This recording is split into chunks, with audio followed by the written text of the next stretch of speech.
Hello friends, welcome to my channel. In this series we are gonna talk about book summaries. So today's book summary is Who Moved My Cheese? Who Moved My Cheese? Spencer Johnson MD. Voiced by Vivek Rathod. Presented by AllInOneCode.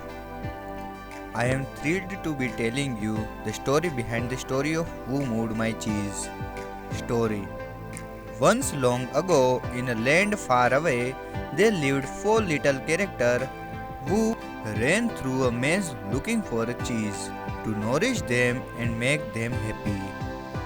Two were mice named Sniff and Scurry, and two were little people being who were as small as mice but who looked and act a lot like people today. Their names were Ham and Ho. Due to their small size, it would be easy not to notice what the four of them were going. But if you looked closely enough, you could discover the most amazing thing. Every day, the mice and the little people spent their time in the maze looking for their own special cheese. The mice Sniff and Scurry, possessing only simple rodent brain but the good instincts, searching for the hard, nibbling cheese they like, as a mice often do. The two little people, Ham and Ho, used their brain, filled with many beliefs, to search for a very different kinds of cheese with a capital C, which they believed would make them feel happy and successful. As different as the mice and the little people were, they shared something in common. Every morning, they each put on their jogging suit and running shoes, left their little homes, and raced out into the maze looking for their favorite cheese. The maze was labyrinth of corridors and chambers, some containing delicious cheese, but there were also dark corners and blind alleys leading nowheres. It was an easy place for anyone to get lost. However, for those who found their way, the maze held secrets that let them enjoy a better life. The mice Sniff and Scurry used the simple but inefficient trial and error method of finding cheese. They ran down one corridor, and if it proved empty, they turned and ran down another. Sniff would smell out the general direction of the cheese using his great nose, and Scary would rage ahead. They get lost, as you might expect, went off in the wrong direction and often bumped into walls.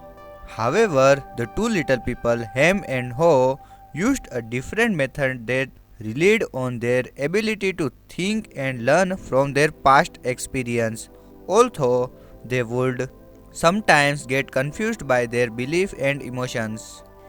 Eventually, in their own way, they all discovered what they were looking for. They each found their own kind of cheese one day. At the end of one day, of the corridor in the cheese station C. Every morning after that, the little people dressed in their running gears and headed over to cheese station C. It wasn't long before they each established their own routine. Sniff and Scurry continued to wake up early every day and race through the maze, always following the same routine. When they arrived at their destination, the mice took off their running shoes, tied them together, and hung them around their necks so they could get to them quickly whenever they needed them again. Then they enjoyed the cheese. In the beginning, Ham and Ho also raced toward cheese station C every morning to enjoy the tasty new mozzarella that awaited them. But after a while, a different routine set in for the little people. Ham and Ho awoke each day a little later, dressed a little slower, and walked to cheese station C. After all, they knew where the cheese was now and how to get there.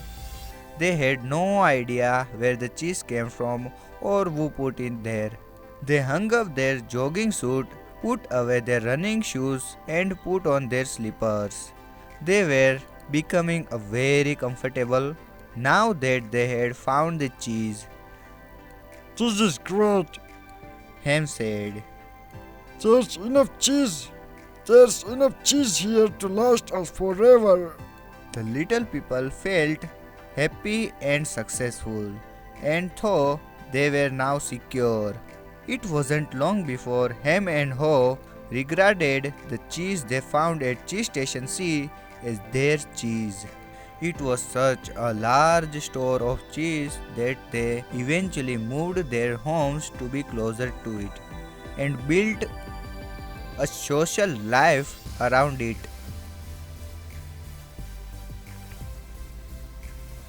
To make themselves feel more at home, him and Ho decorated the wall saying and even drew picture of cheese around them which made them smile on red. Sometimes him and Ho would take their friends by to see their piles of cheese at Cheese Station C and point to it with pride saying, "Pretty nice cheese, eh?" Sometimes they shared it with their friends and sometimes they didn't. "We desired this cheese," him said. "We certainly had to work long and hard enough to find it." He picked up a nice fresh piece and ate it. Afterward, Ham fell asleep, as he often did. Every night the little people would waddle home full of cheese, and every morning they would confidently return for home. This went on for quite some time. After a while, Ham's and Ho's confidence grew into organs. Soon they became so comfortable they didn't even notice what was happening. As time went on, Sniff and Scurry continued their routine. They arrived early each morning and sniffed and scratched and scurried around the Cheese Station C, inspecting the area to see if there had been any changes from the day before. They would sit down and nibble on the cheese. One morning they arrived at Cheese Station C and discovered there were no cheese.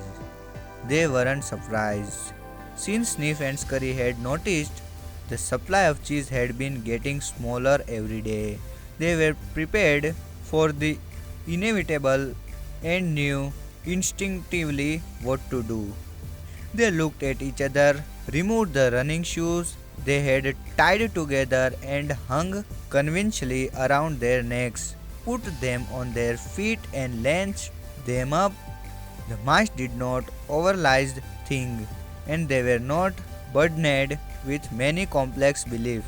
To the mice, the problem and the answer were both simple. The situation at Cheese Station C had changed. So Sniffy and Scurry decided to change. They both looked out into the maze.